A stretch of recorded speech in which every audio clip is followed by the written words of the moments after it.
Are your Facebook by the standard apps crashing due to the Libzstd Compression Library DLL? I'm Sophie Chen, a senior Windows support engineer, and I'm going to diagnose that error and fix it now. To start our troubleshooting for Libzstd Compression Library, you can follow my manual steps or use a utility for a clean environment review. This is the Libzstd Compression Library, a high-performance lossless compression library developed by Facebook. It provides significant compression ratios with nearly real-time decompression speeds. It is a mandatory dependency for modern cloud sync apps and high-fidelity game launchers, like Battle.net, to verify file integrity on the fly. If missing, the app will report failed to decompress archive or manifest verification error during a software update. Now that you have the context, let's move into the repair process with a fresh installation.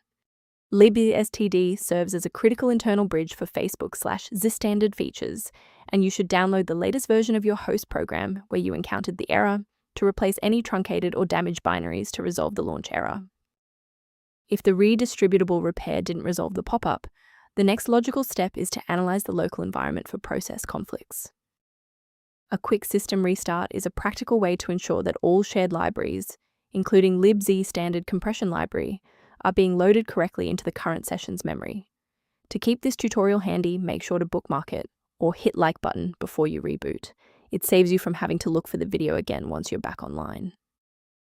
Following the restart, if the diagnostic status remains unchanged, please execute the commands in step 3. If you need to pause the video to review the syntax, please do. Since the restart failed to clear the diagnostic error, we'll manually refresh the system counter manifests. First, open command prompt as admin. Second, you're going to type lodcktr/r, then hit enter. Why are we doing this? Well, performance DLLs rely on accurate registry indexing to function. This step wipes the existing counter registration and forces the system to reconstruct a healthy link to the diagnostic manifests. To prevent any secondary issues, I recommend a cautious approach to downloading individual system files. From a diagnostic standpoint, a missing Libzstd Compression Library DLL error is often just a symptom of a larger system conflict that a simple manual download is incapable of fully resolving.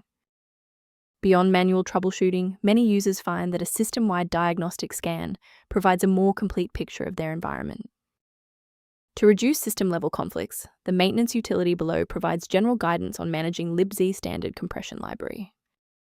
If this diagnostic helped you resolve Libzstd Compression Library error, please like the video and subscribe for more technical insights and system stability tips.